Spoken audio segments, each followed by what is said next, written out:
Assalamualaikum warahmatullahi wabarakatuh dan salam sejahtera. Bersama dengan Cikgu Fanida dalam mempelajari biologi tingkatan 5 KSSM. Baiklah, seperti yang Cikgu janjikan, Cikgu akan sambung lagi berkenaan dengan bab 1 tingkatan 5 KSSM iaitu organisasi tisu tumbuhan dan pertumbuhan bahagian 2. Bagi standard pembelajaran kita pada hari ini, iaitu 1.3.1 memerihalkan jenis tumbuhan berdasarkan kitar hidup, 1.3.2 mencerahkinkan lengkung pertumbuhan, iaitu tumbuhan semusim, tumbuhan dui musim dan tumbuhan saka. Baiklah. 1.3 lengkung pertumbuhan. Jenis tumbuhan berdasarkan kitar hidup. Tumbuhan dapat dikelaskan berdasarkan jangka hayatnya iaitu tumbuhan semusim, tumbuhan dui musim dan tumbuhan saka. Tumbuhan semusim. Tumbuhan semusim ialah tumbuhan yang mempunyai satu kitar hidup untuk semusim atau setahun. Tumbuhan ini biasanya mati selepas melengkapkan kitaran biologinya bermula daripada percambahan hingga diakhiri dengan berbunga atau penghasilan biji benih. Ini merupakan gambar foto 1.8 contoh tumbuhan semusim. Contohnya ialah pokok padi, pokok labu dan pokok tembikai. Tumbuhan dui musim.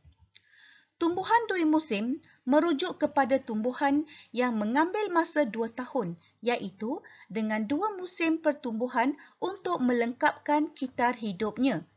Musim pertumbuhan pertama ialah pertumbuhan tampang. Pertumbuhan tampang, iaitu pertumbuhan struktur akar, daun dan batang. Manakala musim pertumbuhan kedua ialah pembiakan. Kebanyakan tumbuhan dui musim tumbuh di kawasan beriklim sederhana. Setelah mengalami pertumbuhan tampang, proses pertumbuhan akan berhenti seketika pada musim sejuk. Dia akan berhenti seketika pada musim sejuk. Apabila memasuki musim bunga dan musim panas, pertumbuhan kedua diteruskan sebagai persediaan untuk membiak.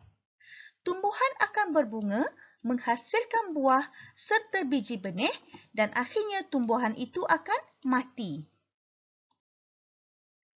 Ini merupakan gambar-gambar foto yang menunjukkan contoh tumbuhan dui musim. Contohnya ialah lobak merah, kubis dan pokok bunga balung ayam. Seterusnya ialah tumbuhan saka. Tumbuhan saka merujuk kepada tumbuhan yang hidup lebih daripada 2 tahun. Tumbuhan ini mempunyai jangka hayat yang panjang dan bergantung kepada spesies dan keadaan.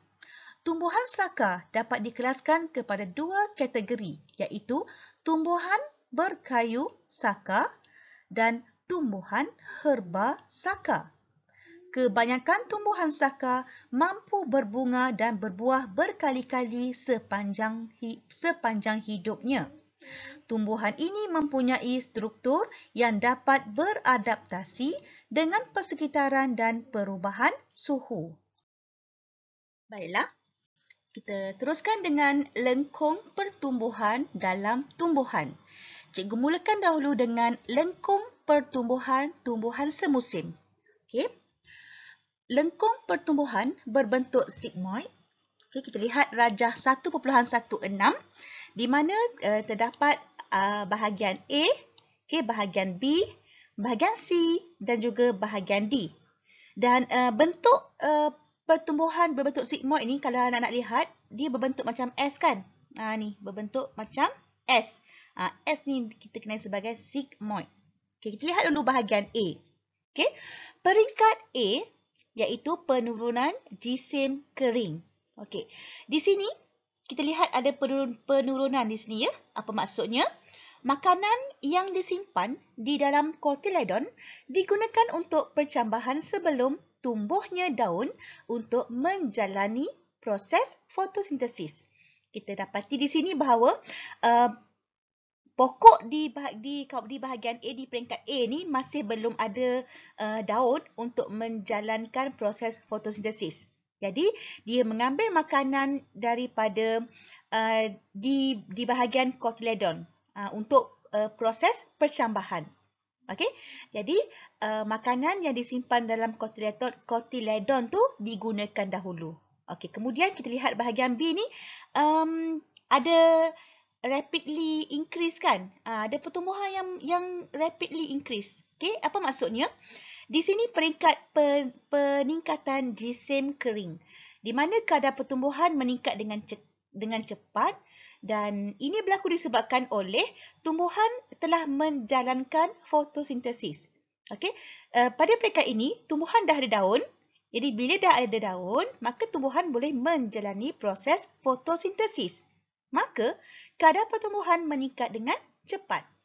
Okey, seterusnya bahagian C, di sini kita lihat jisim keringnya malar, okey, menunjukkan kadar pertumbuhannya sifar. Okey, di sini tumbuhan pada peringkat ini matang. Okey, kita kenali sebagai tumbuhan matang. Okey, seterusnya di akhir sekali pada peringkat D, kita lihat graf dia menurun. Okey, bermaksud penurunan jisim kering. Dia berlaku secara perlahan-lahan disebabkan oleh penuaan kadar fotosintesis rendah, keguguran daun dan bunga serta penyebaran biji benih. Seterusnya ialah lengkung pertumbuhan tumbuhan dui musim. Lengkung pertumbuhan berbentuk dua lengkung sigmoid yang digabungkan bersama. Cuba anak-anak lihat di sini ada dua lengkung sigmoid. Ini yang pertama dan ini yang kedua. Dia digabungkan bersama. Okey, kita lihat dulu musim pertumbuhan pertama. Tumbuhan menghasilkan daun, berlakunya fotosintesis dan makanan disimpan di dalam umbisi. Kita lihat pula musim pertumbuhan kedua, di mana makanan disimpan, makanan simpanan digunakan untuk menghasilkan bunga dan biji benih. Tadi makanan disimpan di dalam umbisi kan? Kemudian untuk pertumbuhan kedua, makanan simpanan tadi dia akan digunakan untuk menghasilkan bunga dan biji benih. Seterusnya, lengkung pertumbuhan tumbuhan saka. Di sini kita lihat ada lengkung pertumbuhan yang terdiri daripada jujukan sigmoid yang kecil. Okey, kita lihat di sini ya. Ada macam bentuk lingkar-lingkar ni kan. Ini sigmoid, jujukan sigmoid yang kecil. Okey, lengkung pertumbuhan pada setiap tahun berbentuk sigmoid.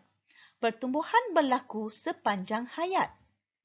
Kadar pertumbuhan adalah tinggi pada musim bunga dan musim panas. Keamatan cahaya yang tinggi meningkatkan kadar fotosintesis. Kadar pertumbuhan menurun pada musim sejuk. Baiklah, tiba masanya kita buat ulang kaji selepas kita mempelajari bab yang pertama ini. Okey, cikgu dah telah menyediakan beberapa soalan formatif untuk untuk jadikan sebagai bahan ulang kaji kepada anak-anak. Okey, baik kita jawab soalan pertama dahulu. Okey, soalan pertama, rajah 1 menunjukkan keratan rentas membujur. Okey, hujung pucuk tumbuhan eudicot. Ini dia punya apa yang diberilah. Okey, maklumat yang diberi. Keratan rentas membujur hujung pucuk tumbuhan eudicot. Soalannya ialah namakan zon 1, zon 2 dan zon 3. Ni zon 1, zon 2 dan zon 3. Jadi soalan ni anak-anak perlu mengingatlah zon 1 ni jawapan dia apa? Zon siapalah zon 3? Okay, kita lihat jawapannya. Zon 1 ialah zon sel division, sel pembahagian sel. Okay, zon pembahagian sel. Yang kedua, zone of cell elongation. Maksudnya zon sel pemanjangan sel. Okay, zon pemanjangan sel. Dan zon ketiga dikenali sebagai zon pembezaan sel. Okey, ini cuma just namakan saja. Okey, yang kedua, soalan A1, lukis satu sel untuk mewakili zon 1 dan zon 2. Lukis satu sel. Bentuk sel pada zon 1 macam mana? Bentuk sel pada zon yang kedua macam mana? Di mana kita tahu bahawa zon 1 tu ialah zon cell division. Manakala zon kedua tu kita dah tahu bahawa dia merupakan zon cell elongation. So kita lukis satu sel yang menunjukkan, yang mewakili zon-zon berikut. Okey, kita lihat jawapan dia. Ini dia zon 1. Kita lukis macam ni. Okey, ada dinding sel, kemudian ada nukleus, sitoplasma, sel wall semua tu. Okey. Anak-anak kena lukis small vacuole di sini. Okey, small vacuole. Kemudian untuk zon yang kedua, lukis sama juga. Kita ada sel wall, sitoplasma, nukleus, dan yang berbezanya di sini ialah vacuole dia. Okey, untuk zon kedua, vacuole dia kena besarkan, lukis besar, disebabkan oleh smaller vacuole combine to form a larger vacuole. Okey. Okey, seterusnya soalan yang kedua, nyatakan perbezaan antara sel pada zon 1 dan sel pada zon 2. Perbezaan antara sel zon 1 dan zon 2. Okey, kita lihat perbezaan dia. Pertama, okey, sel pada zon 1 mempunyai nukleus yang besar berbanding dengan nukleus yang dijumpai pada zon kedua. Okey, kemudian kebanyakan sel di zon 1 mempunyai vakuole yang kecil. Tadi kan yang anak-anak lukis tadi ada vakuole yang kecil-kecil kan? Manakala sel di zon kedua mempunyai vakuole yang besar. Okey. Seterusnya kita lihat soalan C. Lukiskan keratan rentas pucuk X dan Y. Ini dia. Keratan rentas pucuk X dan Y. Okey. Kita lihat macam mana jawapan dia. Ini dia. Okey. Pucuk kan? Ni bentuk dia. Kita lukis bulat. Kemudian pastikan ada primary xylem. Kemudian kita ada primary phloem. Okay. Xylem dekat dalam, phloem dekat luar. Okay. Kemudian ada cambium. Okay. Kemudian jangan lupa ada epidermis, cortex dan juga pith. Okay. Kemudian soalan seterusnya. Okay, soalan D. Setelah beberapa tahun, tumbuhan tersebut mengalami pertumbuhan sekunder. Lukis keratan rentas batang pokok tumbuhan yang mengalami pertumbuhan sekunder. Kita dia suruh lukis lagi. Lukis keratan rentas batang. Okey, pokok tumbuhan yang mengalami pertumbuhan sekunder. Okey, dia suruh lukis keratan rentas batang pokok. Jadi jawapannya ialah ini dia. Okay, pertumbuhan sekunder kita mesti ada secondary lah secondary phloem, secondary xylem. Jadi di sini anak-anak lukis secondary phloem. Okay, ada di sini. Kemudian primary phloem ada di bahagian luar ni Okay, secondary xylem di sini. Okay, di sini. Kemudian secondary primary xylem, okay, di sini. Kemudian ada cork cambium, okay, cork cambium dan last sekali cortex. Okey, seterusnya. Okey, seterusnya soalan kedua. Rajah menunjukkan lengkung pertumbuhan sejenis tumbuhan yang hidup di kawasan iklim sederhana. Kenal pasti tumbuhan dan nyatakan satu contoh tumbuhan yang mempunyai lengkung pertumbuhan seperti rajah 3. Okay. Kita lihat di sini rajahnya ialah graf berbentuk sigmoid. Okay. Graf berbentuk sigmoid. Okay. Jadi jawapannya ialah nyatakan kenal pasti jenis tumbuhan. Jawapannya tumbuhan semusim. Dan nyatakan satu contoh, cikgu bagi watermelon ataupun tembikai. Okay. Soalan kedua. Mengapakah terdapat perbezaan bentuk lengkung pertumbuhan pada minggu P dan minggu Q? Okey, ini dia minggu P dan ini minggu Q. Kenapa terdapat perbezaan lengkung pertumbuhan? Okay, kita lihat dulu P. The dry mass decrease because food stored in cotyledon is used for germination before the leaf emerge to carry photosynthesis. Maksudnya, jisim kering berkurang kerana makanan yang disimpan di dalam cotyledon digunakan untuk percambahan sebelum tumbuhnya daun, okey, untuk menjalani proses fotosintesis. Okey, untuk bahagian Q pula, dia kata there is increase in dry mass. Ada peningkatan jisim, okey, di bahagian Q. The rate of growth increase rapidly. Kadar pertumbuhan meningkat dengan cepat.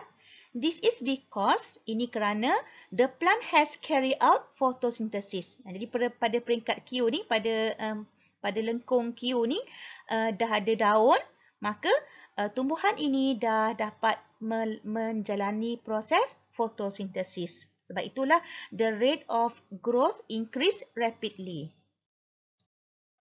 Baiklah. Okey, seterusnya C. Rajah menunjukkan peringkat-peringkat pertumbuhan dalam batang pokok Eudicot. Okey, batang pokok Eudicot. Kita ada tisu Z, kemudian ada K, L, M dan juga N. Okey, namakan tisu Z. Kalau ditanya namakan, kita bagilah namakan. Nama dia vascular, cambium vascular kan? Cambium vascular. Okey. Terangkan perkembangan tisu Z daripada peringkat K hingga peringkat L. K hingga L. Kalau kita tengok cambium vascular ni, yang gelung dekat tengah dia ni, kita dapati dekat L ni dia macam satu gelung yang lengkap kan? Daripada satu sampai dekat L ni, peringkat L dia dah jadi macam menjadi satu gelung yang lengkap. Okey, kita lihat jawapan dia. Sel cambium vascular membahagi secara mitosis dengan aktif. Okey, kedua, sel cambium vascular akan bergabung. Dia bergabung kan daripada satu, dia bergabung jadi satu. Okey, membentuk gelang yang lengkap. Okey, soalan ketiga. Ramalkan kesan yang akan berlaku kepada tumbuhan tersebut jika tisu Z gagal terbentuk. Ramalkan kesan. Apa yang berlaku sekiranya tisu Z itu gagal terbentuk? Jadi, jawapannya ialah, tumbuhan tersebut tidak boleh menjalani pertumbuhan sekunder. Maka, bila tiada pertumbuhan sekunder, maka takkan adalah pembentukan xylem dan phloem sekunder. Okey, dah tak ada pembentukan xylem dan phloem sekunder. Oleh itu, diameter batang tidak meningkat. Okey, tidak membesarlah kan diameter dia. Kemudian tumbuhan tidak dapat sokongan. Okey, tidak mendapat sokongan mekanikal. Okey, dan mempunyai jangka hayat yang pendek. Ini sekiranya berlaku sekiranya tisu Z gagal terbentuk. Okey, seterusnya, rajah menunjukkan keratan rentas sebatang pokok yang terdapat di negara beriklim sederhana. Gelang tahunan terbentuk daripada gabungan gelang gelap dan juga gelang cerah. Okey, gelang gelap dan juga gelang cerah. Anggarkan usia pokok tersebut dan terangkan pembentukan gelang tahunannya. Okey, kita anggar dengan cara kita mengira lah. Jom kita kira sama-sama. Okey, ada di sini 1, 2, 3, 4, 5, 6, 7, 8, 9. Okey, 9. Jadi anggarannya ialah 9 tahun. Okey, anggarannya lebih kurang 9 tahun. Kemudian, soalan seterusnya, terangkan pembentukan gelang tahunannya. Jadi, penerangannya ialah, pertama, pada musim bunga, apabila bekalan air dan cahaya matahari mencukupi, Xilem sekunder yang dihasilkan adalah besar dan berdinding nipis. Maka, tisu xilem yang terbentuk pada musim ini berwarna cerah. Yang ni lah berwarna cerah. Yang cikgu tunjuk ni. Yang ni ni. Okey, kemudian pertumbuhan yang kurang sesuai pada musim panas dan kering, menyebabkan xilem sekunder yang dihasilkan adalah kecil dan berdinding tebal. Maka, tisu xilem yang terbentuk adalah berwarna gelap. Yang ni. Ni. Nampak tak? Okey. Yang bahagian ni. Yang kita nampak urat dia terang ni kan. Ni maksudnya tisu xilem yang terbentuk tu berwarna gelap. Okey. Okey, soalan seterusnya. Industri perkayuan di Malaysia ialah penyumbang besar kepada sektor komoditi, iaitu dengan pendapatan ekspor bernilai RM23.2 bilion pada tahun 2017. Bagaimanapun, perolehan sektor ini mencatatkan penurunan pada tahun 2018 disebabkan kekurangan bahan mentahnya. Antara inisiatif yang dijalankan oleh pihak kerajaan untuk mengatasi masalah ini adalah dengan membuka ladang hutan akasia. Pada pendapat anak-anak, mengapakah pokok akasia digunakan untuk mengatasi masalah yang tersebut? Untuk mengetahuan anak-anak, gambar ini merupakan sejenis pokok yang dikenali sebagai pokok akasia. Cikgu ada cari beberapa contoh gambar yang mana gambar ini merupakan bunga pokok akasia. Okey.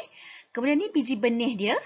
Okey, ni biji benih dia dan ni daun dia lah. Kalau anak-anak dapat kenal pasti, kita biasa jumpa ni kan, jumpa pokok macam ni sebab pokok akasia memang senang tumbuh.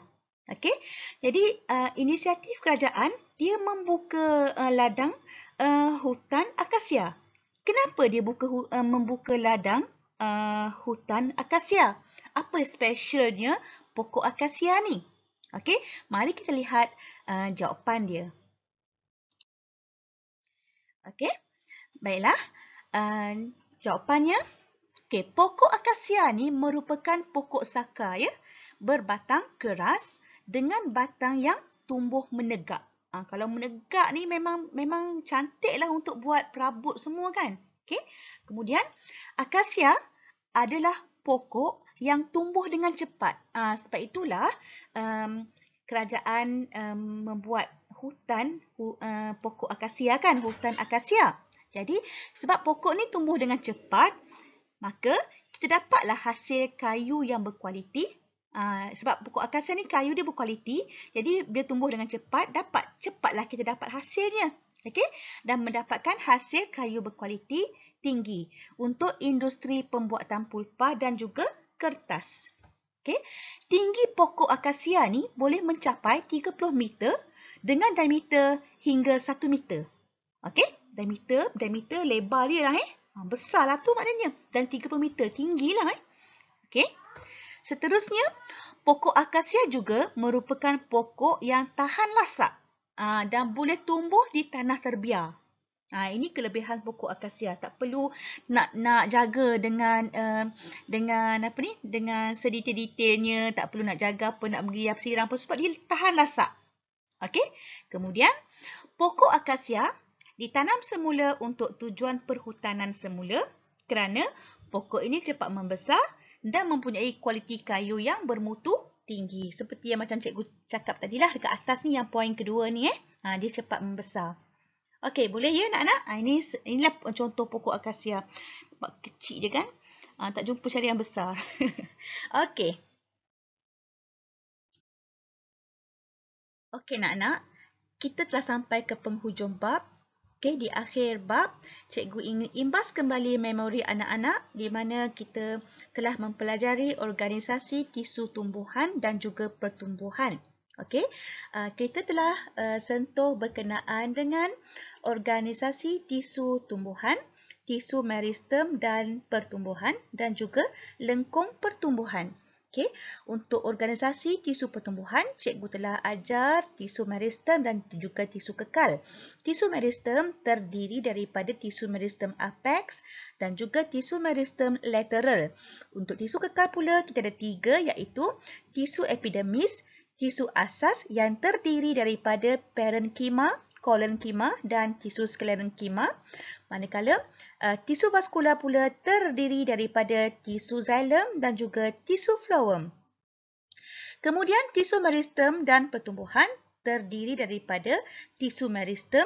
Tisu meristem kita ada tisu meristem apex di mana kita ada di hujung pucuk dan juga di hujung akar. Kemudian meristem lateral, kita ada cambium vascular dan juga cambium gabus. Untuk zon pertumbuhan sel, cikgu telah sentuh berkenaan dengan zon pembahagian, zon pemanjangan dan juga zon pembezaan sel. Dan jenis pertumbuhan pula kita ada pertumbuhan primer dan pertumbuhan sekunder. Dan akhir sekali pada video kali ini, cikgu ada terangkan berkenaan dengan jenis tumbuhan berdasarkan kitar hidup serta lengkung pertumbuhan. Di mana kita ada tumbuhan semusim, tumbuhan dui musim dan juga tumbuhan saka. Okey. Sekian dahulu daripada Cikgu Fanida. Kita jumpa lagi di bahagian lain iaitu bab 2 tingkatan 5 QSSM. Kita jumpa lagi. Assalamualaikum warahmatullahi wabarakatuh. Sekian, terima kasih.